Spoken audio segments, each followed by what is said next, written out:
दर्शकबिन्द यो भरतपुर महानगरपालिका ward number 26 को भगडी भन्ने स्थान हो। यो स्थानमा यो देख्नु भएको छ नारायणी नदी यतापट्टि मेरो दायाँ साइडतर्फ छ। यतातर्फ अहिले जेसीबीले त्यहाँ ढुङ्गा हाल्ने काम गरिरहेको छ। एक हप्ताको अन्तरालमा मात्रै यो नारायणी नदी 100 मिटर यता मानव बस्तीमा यो जमिनमा आएर जमिन कटान गरेको छ। यहाँ आएपछि लाग्छ कि यो नारायणी नदीको मेन नै नदी नै यही हो भन्ने जस्तो स्थिति देखिएको छ। यो नदीको सिधै पारीपट्टि एउटा ठुलो बस्ती थियो जहाँ 165 घर थियो। 165 घरलाई आजभन्दा 40 वर्ष अगाडि यहाँबाट बस्ती स्थानान्तरण गरिएको थियो नारायणी नदीले डुबान र कटान गरेपछि। अहिले त्यही स्थिति यतापट्टिको यो बस्तीमा पनि देखिँदैछ र नारायणी नदी सहरै गरेको छ। यहाँका स्थानीयहरू अत्याधिक चिन्तामा रहेका छन्, अत्याधिक तर्सित बनेका छन्। जंगल जंगल त जम्मै बस्ती थियो, जम्मै बस्ती थियो। त्यो जंगलबाट यता जम्मै बस्ती थियो र जम्मै नारायणले कटान गरेर सबै उठेर गए। तर हामी यो कोइला चाहिँ छ अहिलेसम्म। आउँदो सालमा केही गरेन भने आगो त हाम्रो गयो, घरबारी नै उडाइदिन्छ। कहाँ काम गर्छ उसले हेर्न पर्ने, आफूले बोल्न पर्ने के कस्तो हो बोल्दैन। अनि नेता कुन नेता बोलेछ त्यस्तो? अब के होला त भयो? यसको समस्या कसरी समाधान गर्न सकिएला के होला भन्नु त? यसको समस्या त्यही त नि भनिहाल्यो। यसको समस्या चाहिँ अब यतातिर गाउँतिर नलगाइकन जङ्गलतिर लगाउनु सक्यो भने समस्या समाधान होला। यसलाई सबै काटेर यता लानु तल लानु पर्यो, जङ्गलतिर लानु पर्यो। अनि बल्ल समस्या यता अलि समाधान हुन्छ, नत्र कहिले केही गर्न सक्दैन। यो जाली हालेर केही काम केही हुँदैन। जाली हालेर ढुङ्गा हालेर हुने यो भइसक्थ्यो। त्यत्रो ढुङ्गा हाले त यता ढुङ्गा ल्याएर हाले सबै बगायो। जग्गै कटान गरेर लगाएछ त अनि बगाइहाल्छ। तलैदेखि काटेर आएछ, माथि राखेर ढुङ्गा राखेर हुन्छ कहिल्यै हुँदैन। जस्तो नारायणघाट पुलको पिलर उठाएछ, पानी भित्र माटोबाट खनेर त्यस्तै बनायो भने मात्रै समाधान हुन्छ त हुँदैन। भनेपछि अब यो उठीवास लाग्ने बाहेक अरू खालको उपाय छैन। अब उठीवास गरेर के गर्ने, कहाँ जाने हो, त्यो समस्या छ त। तपाईँको कति जग्गा जमिन थियो? अब तपाईँ चाहिँ यहीँको पुर्खौली यहाँ हो। खास गरेर त सुन्नु, पहिला थारूहरू धेरै जसो अर्का घरमा काम गर्ने, अर्का घरमा केटाकेटी सानो हुँदाखेरि अर्का घरमा काम गर्ने। त्यस्तै गर्नुहुन्छ हाम्रो बुवाले। अनि आएर 17 साल आएर यहाँ लप्टेन भन्ने थियो एउटा, त्यो लप्टेनले को अध्ययन गर्न थाल्यो। अध्ययन गर्न लाग्यो। अनि 4 बिघा मैयानीले खाइदियो के अरे। 4 बिघाको 2 बिघा खेला पाऱ्यो। अहिले त त्यही पनि पुर्दैन। नारायण लैदियो, लान त लगाएको छैन, पुर्दियो। यस्तै बालुवा छ। त्यो त भोलि बालुवा छ। अनि त्यो पनि कहिले लाने हो थाहा छैन। फेरि लान त भनौँ न अहिलेको वर्ष त लाँदैन, तर आगो राख्दैन। अर्को वर्ष लान्छ, अर्को वर्ष लान्छ। त्यही त नि यो हाम्रो वार्डको ज्ञानप्रसाद, हाम्रो घर अगाडि चाहिँ गाडी आयो। हाम्रो फरक मदन भने बोलायो। मैले भने मदन छैन घरमा। त बुवा अब यो त पिच बन्छ, यो बाटो तपाईँ घर अगाडिको पिच बनाएर के गर्नुहुन्छ? भोलि नारायणले भत्काएर लान्छ भने पिच के काम भनेर लगाइदिएको। त्यसको व्यवस्था हुँदैछ, बनाइहाल्यो नि व्यवस्था। लैदिइसक्यो नारायण लैसक्यो। अनि व्यवस्था हुन्छ। अब कसरी व्यवस्था हुने? कम लगाइले कोइला जग्गा धत्तेरी यता हिरापुर छ। हिरापुर केराघाट लयो। उता अरबौँपतिको मान्छे हो। उता जति लए पनि केही मतलब छैन। मतलब भएन। हाम्रो त 2-4 कट्ठा जग्गा उनले अन्त बासै छैन अन्त जानलाई। सबभन्दा त्यो समस्या छ। अब यो रोकथाम कसरी होला? यो रोकथाम गरिदिए त नेताहरू खोइ खालि सिट मात्रै खोज्छन्, सिटमा जान्छन्, बस्छन्। यहाँ जनताको पिरमर्का कोही हेर्दैन। बरु पहिला राजा हुँदा त हेर्थे बरु। अहिले नेताहरू कुनै नेताले हेर्छ? खालि भोट माग्न मात्रै आउँछ। अनि हाम्रो सबसे सम्बन्धी अरू समस्या त ठिकै छ, यस्तो त्यसो भइहाल्छ। तर हाम्रो जग्गै जमिन नारायणले लान लगाइसक्यो। यो अहिले असारमा नारायण नदी जेठबाटै बढ्न थाल्यो। त्यसपछि केही समय नदीले घटेको बहाको बेलामा यहाँ ग्राभेल लिएर आएर यसलाई यहाँबाट नारायण नदी पस्ने गर्थ्यो होचो भएको कारणले गर्दाखेरि त पहिला यसलाई नारायण नदी नपसो भन्नका लागि मात्र गरे हो यो चाहिँ र यो अहिले जुन नारायण नदीले कटान गरेको एरिया छ यो एरिया यस ठाउँमा 56 सालभन्दा अगाडि चाहिँ यहाँसम्म कटान गरेर लिएर आएको थियो। त्यसपछि तटबन्धन कार्यक्रमदेखि लिएर यहाँ दुईवटा ठुला स्कोरहरू थिए। यो भनेको कहाँनिर लगभग यहाँबाट 100 मिटर अगाडि 100 मिटर भनेको त लगभग यो अहिले जुन यो खोलाको उतापट्टि नि पऱ्यो है यो पानी अहिले पानी हिँडेको मेन सतह जुन अहिले कटान गरेको एरिया हो यो सबै हजुर कटान गरेको अहिले यो सालभन्दा पनि अहिले 1 हप्ताभित्र कटान गरेको एरिया हो। यसभन्दा थोरै तल पनि त्यहाँ अर्को ठुलो स्कोर थियो। त्यो स्कोर पनि अहिले नाम निशाना छैन है। देखि लिएर यसरी यो अहिले 56-57 साल पछाडि यति ठुलो क्षति यो ठाउँमा गरिरहेको छ। र यो क्षति पहिला यो सबै यो देखेको एरिया छ नि यो सबै बस्ती थियो। यो बस्ती नारायण नदीले आजभन्दा 30 वर्ष अगाडिदेखि दुःख दिएको हो। भनेपछि यो अहिले यो पानी भएको सतह सबै पहिला बस्ती थियो पुरै बस्ती यो देखेको उसहरू सबै बस्ती थियो है। यसरी बस्तीलाई नारायण नदीले कटान गरेको र यसको दीर्घकालीन नियन्त्रणको उपाय चाहिँ राज्यले 30 वर्षदेखि यता सोचेको चाहिँ देखिएन नदेखेकै हो है भन्नैपर्छ। अहिले महानगरले यो विपद व्यवस्थापनका लागि भन्दै योभन्दा अगाडि 13-11 लाख रुपियाँ को काम गर्न लगायो। यहीँ योभन्दा लगभग 150 मिटर अगाडि त्यो काम गरेको अर्थहीन रह्यो किनभने पूर्ण बजेट नभएको कारणले गर्दा महानगरले मात्र सम्भव देखिएन र यो केन्द्रबाट नै यसको नियन्त्रणका लागि यो पहल भएन भने यसले क्षति यो सिङ्गो 26 नम्बर वार्ड अहिले नारायण नदीले चाहिँ तपाईँको 26 नम्बरको सिमानादेखि अन्तिमसम्म नै अहिले क्षति पुर्याइरहेको यो चाहिँ बस्ती भएको एरिया हो। यो अहिले देखेको बस्ती भएको एरिया यो जुन अहिले यो जङ्गल देखिया छ यो जङ्गल चाहिँ बस्तीको बिचमा बनाएको सामुदायिक वन हो। त्यसभन्दा उतापट्टि नारायण नदी हो। अहिले नारायण नदी उता बगर बनेको छ नारायण नदी बस्तीतर्फ आएको छ। यसलाई अब यो उतै फर्काउनका लागि एकदम यो धारा टार्ने खालको नभइकन दीर्घकालीन कुरो योजना बनाइएन भने यसले नियन्त्रणको उपाय चाहिँ राम्रो दिँदैन। नारायणी नदीले कतिखेर आएर यो मानव बस्ती नै उडाउने हो बगाउने हो भन्ने चिन्ता यहाँका स्थानीयहरूलाई छ। नेपाल सरकार र स्थानीय तहका अधिकारीहरू जब बर्खा आउँछ बाढी आउँछ जब कटान हुन्छ तब यहाँ आएर सामान्य रूपमा अलिअलि ढाकछोप गर्ने प्रकृतिको मात्रै काम गर्छन्। यो अहिलेको समस्या होइन 40 वर्ष अगाडिदेखिको समस्या हो। यो पीडा यहाँका स्थानीयहरूले 40 वर्ष अगाडिदेखि भोग्दै आएका छन्। यो हामी सानो छँदाखेरिको समस्या हो। आज लगभग 30 वर्ष रनिङ भइसक्यो। यहाँको स्थानीय सरकारले के गरिदिएन भने यसलाई खालि टेम्पोररी देखावटी काम मात्रै गर्यो। यसलाई दीर्घकालीन रूपले कसरी यो खोलालाई तटबन्धन गरेर यहाँको गाउँले बासिन्दा यहाँको जुन एउटा धरातलीय भूभागलाई बचाउन सकिन्छ त्यो बचाउन सकेन।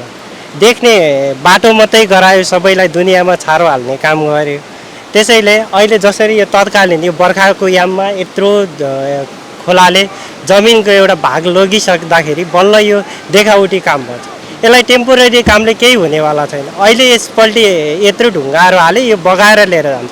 त्यसैले यसलाई रोक्नको लागि दीर्घकालीन रूपले यहाँको स्थानीय सरकार र अब केन्द्रसम्म पुगोस् होइन। मिडियाको साथीहरूले अब त्यहाँसम्म एउटा ध्यान आकर्षण गरिदियोस् होइन। त्यस कारणले गर्दाखेरि यसलाई कसरी हुन्छ राम्रोसँग यसलाई तलोबाट जाली लगाएर हुन्छ कि ढुङ्गाको वाल उठाएर हुन्छ यसलाई सदाबार टिकाउ बनाउनु पर्यो होइन।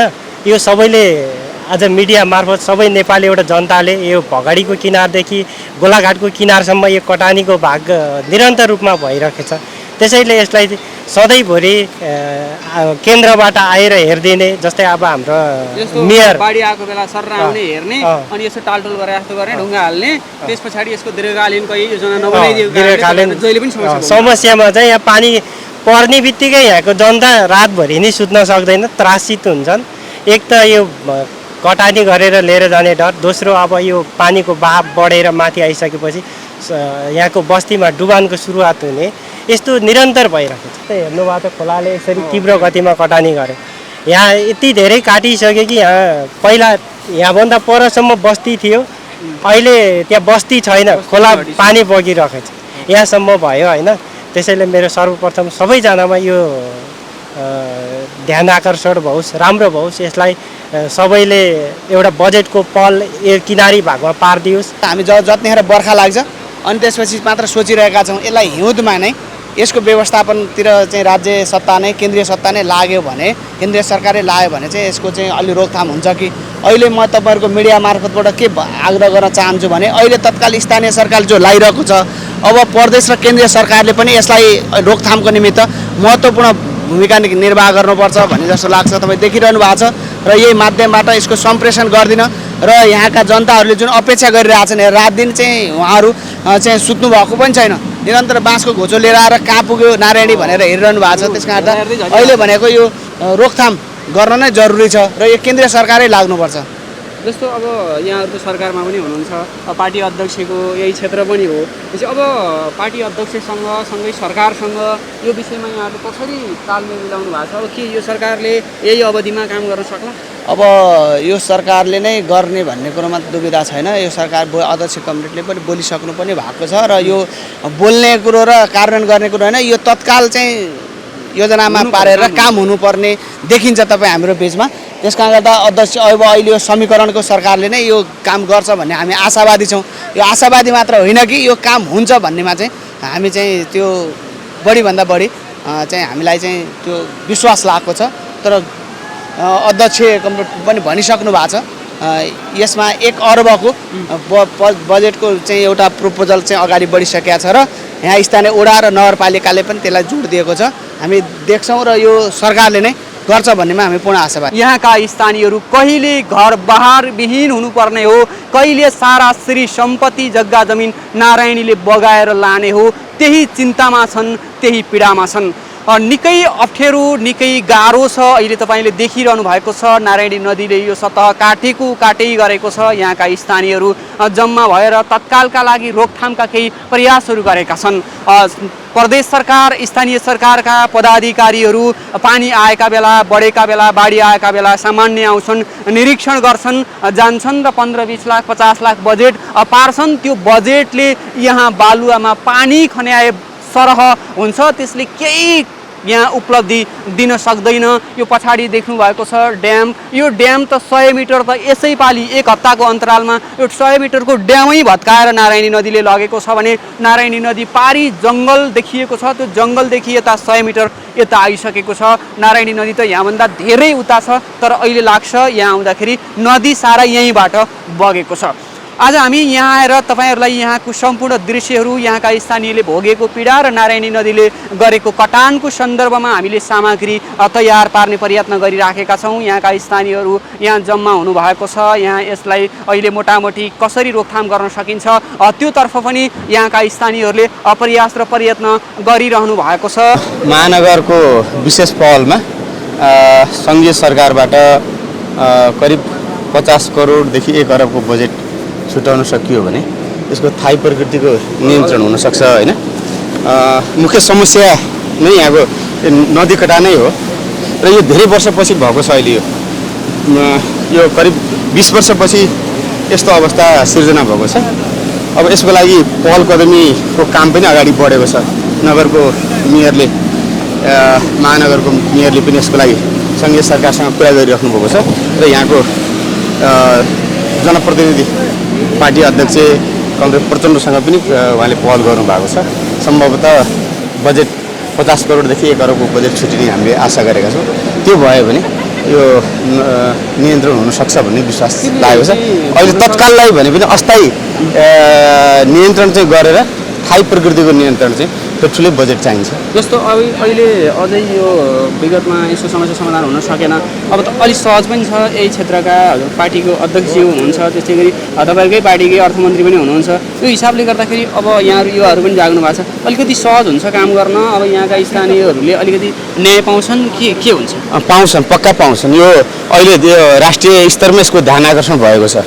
यहाँ थुप्रो एरिया नारायणी नदीले कटान गरेको छ। यो दृश्यहरू हामीले देखाएका छौँ। झन्डै 1 हप्तामा मात्रै यो देखिएको नारायणी नदी यो सतह कटान गरेर यहाँ आएको छ। यही स्थिति बढ्दै जाने हो भने यहाँबाट नदी छिरेपछि यहाँ सयौँ मान्छेहरूको बिचल्ली बनाउने स्थिति नारायणी नदीले देखाएको छ। यसको नियन्त्रणका लागि पनि पहलहरू भइराखेका छन्। यसको नियन्त्रणका लागि दीर्घकालीन रूपमा योजना नबनाउँदाखेरि यहाँका स्थानीयहरूले पटक यो खालको समस्या भोगिराखेका छन्। यहाँका सरकारका वडाका अधिकारीहरू स्थानीय तहका जनप्रतिनिधिहरू खालि बर्खामा पानी बढेका बेला मात्रै यसो आउने र टालटुल पार्ने मात्रै प्रवृत्तिको काम गरेकै कारणले यहाँका स्थानीयहरूले पटक यो खालको पीडा भोग्नु परेको स्थिति छ। आज हामीले समग्र रूपमा तपाईहरूलाई नारायणी नदीले कटान गरेको क्षेत्र र यसले यहाँका स्थानीयलाई पारेको पीडा विषय प्रस्तुत गरिराखेका छौँ। मसँग यस वडाका वडा अध्यक्षज्यू हुनुहुन्छ, म उहाँसँग यो क्षेत्रको समस्याको बारेमा कुराकानी गर्दैछु। यहाँ वर्षौँ अगाडिदेखिको समस्या हो, यो 2-4 दिनको मात्रै समस्या होइन, वर्षौँदेखि यो समस्या हुँदा पनि यहाँका स्थानीयले आजसम्म पनि न्याय पाएका छैनन्। यो चितवन जिल्ला हो, चितवन जिल्लाको भरतपुर महानगरको यो क्षेत्रका स्थानीयको पीडा यस्तो छ, अहिलेसम्म पनि सुनवाई भएको छैन। म समग्र रूपमा राज्यका निकायहरूले स्थानीय तहहरूले के काम गरेका छन् यो विषयमा यहाँका वडा अध्यक्ष हुनुहुन्छ, उहाँसँग थोरै कुराकानी गर्छु कि तपाईँको यो एरियामा यस्तो राम्रो जग्गा, यस्तो जमिन छ, यहाँ यसरी नदीले झ्याप कटान गरेर लगेको छ। मैले त सुन्छु कि एक हप्ताको अन्तरालमा 100 मिटर नदी यता बस्तीमा मानव बस्तीमा छिरिसकेको छ। यो पीडाले त तपाईँहरूले त यो उनी सकाउनु हुनुभयो त यो एरिया यो पीडा तपाईँलाई मात्रै होइन, हामीलाई पनि यो अत्यन्तै पीडा भएको छ। हामीले यहाँ धेरै प्रयासहरू गऱ्यौँ, तर राज्यको आजको 3 वर्षसम्म यहाँ राज्यले पैसा लगानी गरेन। त्यसमा हामी अत्यन्तै दुखी छौँ।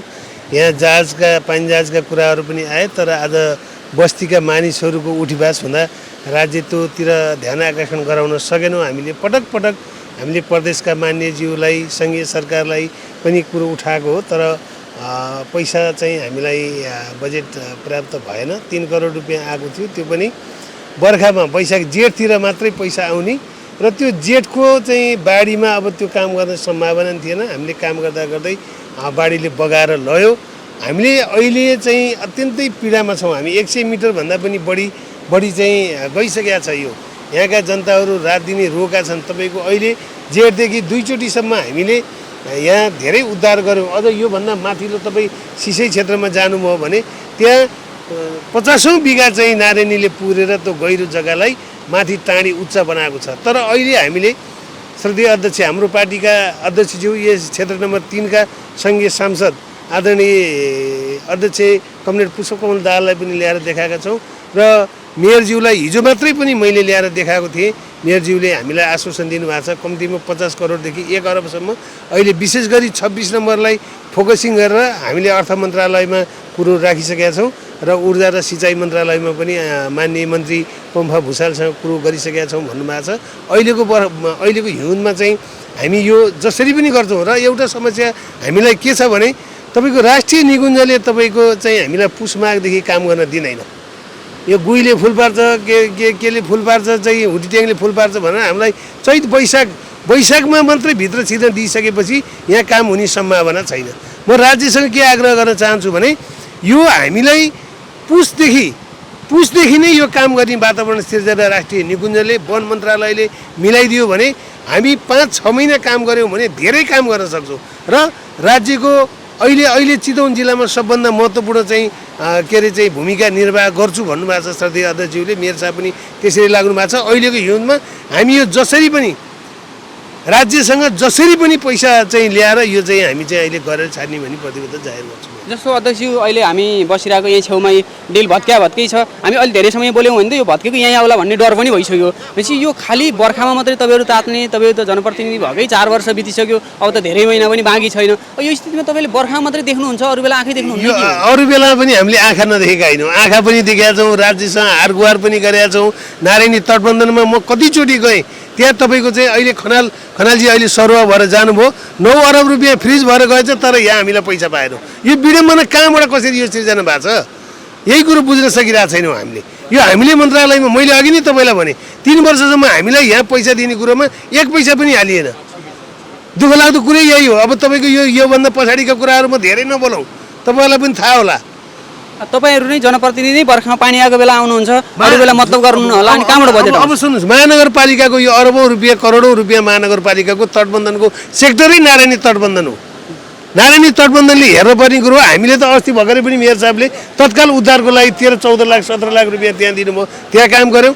अहिले पनि महानगरपालिकाले त्यहाँ 12-13 लाख रुपियाँ दियो, त्यहाँ काम गऱ्यौँ। हामी बर्खाभन्दा अगाडि नै यो नारायणी नदीलाई डाइभर्सन गरेर उता लाने धेरै ठुलो काम 400-500 घन्टा दुईवटा चाहिँ स्काइभेटरले हामीले पानी खोलेर उता पठायौँ।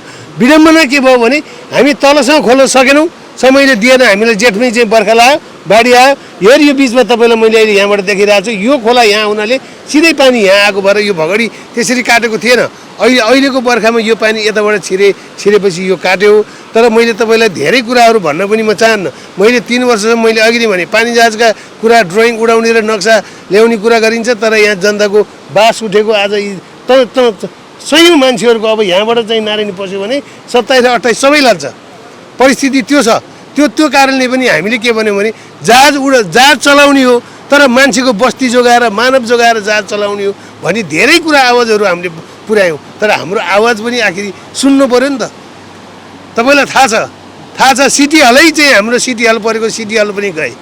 अब यो नारायणीमा सायद यो हाम्रो माननीय श्रद्धेय अध्यक्षको क्षेत्र भएर हो कि के हो, अब यहाँ 1 पैसा पनि परेन। तर अहिले हामीले जोरदार माग उठाएको छौँ, अध्यक्षज्यूलाई पनि भनेको छौँ, मेयर साहबलाई पनि भनेको छौँ, कम्तीमा 1 अरब रुपियाँ चाहिँ यो नारायणी 26 नम्बर वार्डलाई हाल्नुपर्छ। होइन भने यी जनताहरू सबै अनसन बस्नेछन्, यी जनताहरू सबै नारायणीमा बगेर जानेछन् भनेर हामीले अनुरोध गरेका छौँ। उहाँले हामीलाई वचन पनि दिनुभएको छ, खनाल सर अध्यक्षज्यू तपाईँ ढुक्क हुनुहोस्, हामी त्यो क्षेत्रका जनतालाई बचाउँछौँ। अब विधिको विडम्बना तपाईँले अचम्मै तीखो प्रहार पनि गर्नुभयो, यसलाई म सकारात्मक रूपमा लिन्छु।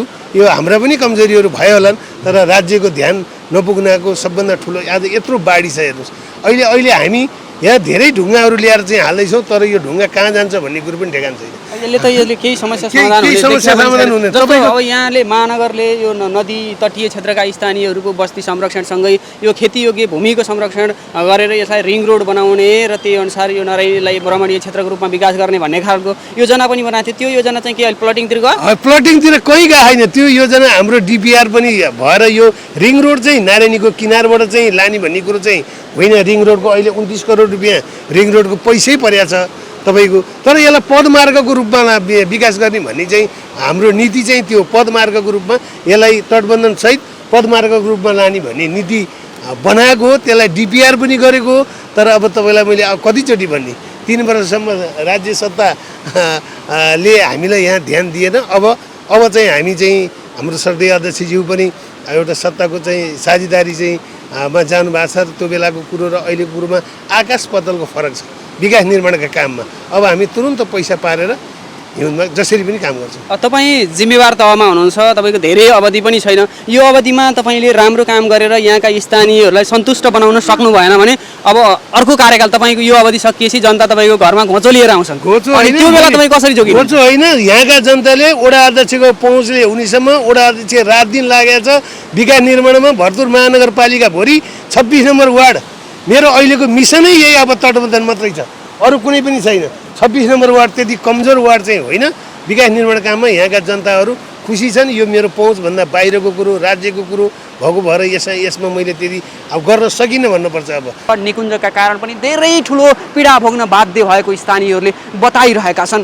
निकुञ्जलाई मानव बस्ती बगेको मतलब छैन, निकुञ्जलाई यहाँका स्थानीयहरूको श्री सम्पत्ति बगाएको मतलब छैन। उसलाई मात्रै मतलब के छ, गोहीले फुल पार्नु पर्यो, गोहीले बच्चा निकाल्नु पर्यो, गोहीको बच्चा जोगिनु पर्यो, गोही जोगिनु पर्यो, यहाँका माछा जोगिनु पर्यो। निकुञ्जलाई त्यो बाहेक अरू कुनै मतलब छैन। यहाँका स्थानीयहरूको पीरको निकुञ्जलाई मतलब छैन, चिन्ता यहाँ निकुञ्जलाई छैन, स्थानीयको उसलाई केही मतलब छैन। स्थानीय बगेर जाउन्, श्री सम्पत्ति सारा बगेर जाओस्, उसलाई मतलब छैन। निकुञ्जकै कारण पनि यहाँका स्थानीयहरू धेरै ठुलो पीडामा छन्। नेपाल सरकारले यो विषयमा यहाँका स्थानीयहरूको समस्याका विषयमा दीर्घकालीन रूपमा योजना बनाएर समस्या समाधान गर्नुपर्छ। यो स्थानीयका यहाँ हजारौँ मानिसहरूको बस्ती, हजारौँ मानिसहरू यसबाट क्षति भोगिरहेका छन्। सयौँ बिघाहरू छ, बिघा जमिन छ, यो जमिन कटान भइराखेको छ। यहाँका सबै समग्र स्थानीयको समस्या समाधानका लागि नेपाल सरकारले निकुञ्ज ऐन संशोधन गर्न आवश्यक छ भने त्यसलाई पनि निकुञ्ज ऐन संशोधन गरेर अगाडि बढ्न जरुरी छ।